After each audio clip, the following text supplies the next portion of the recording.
Next తెల్లవారే లోపల సాక్షి పేపర్లో నా చేతిలో కత్తి పెట్టి నారాసుర రక్త చరిత్రని ఆయన చేసిన నేరాన్ని నా నెత్తినే వేశాడు. మీరంతా నమ్మేశారు, ఓట్లు వేశారు. అందుకే 2019లో మనం దెబ్బతిన్నాం. కొంతమంది కాదమ్మా, వేశారా లేదా?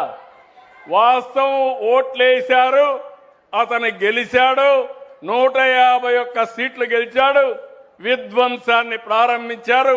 మీలో మార్పు వచ్చింది. నేను పవన్ కళ్యాణ్ గారు మోడీ గారు కలిసి వస్తే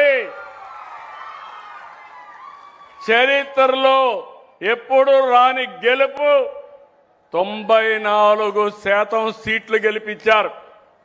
కానీ ఇక్కడ నేను మీకు చెప్పేది ఒకటే, జీవితంలో కొన్ని సంఘటనలు జరుగుతాయి.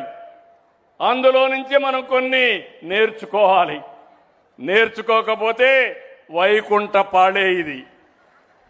నేను బాగా డెవలప్ చేయడం, ఎవడో వచ్చి విధ్వంసం చేయడం, మళ్ళా నేను నిలబెట్టడం, ఇది శాశ్వతంగా ఉంటుంది.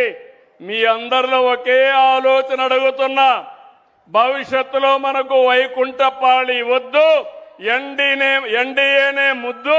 మీ రాబోయే రోజుల్లో మీరందరూ ముందుకొస్తే ఒక అభివృద్ధి, ఒక సంక్షేమం, ఇబ్బంది లేనటువంటి సుపరిపాలన ఇచ్చే బాధ్యత మాదన్ని మీకు తెలియజేస్తున్నా. స్వచ్ఛంగా, సహజంగా పోషకాలు నిండిన ఎస్ఆర్కే డైరీ పాలు మరియు పాల పదార్థాలని ఎంచుకుందాం.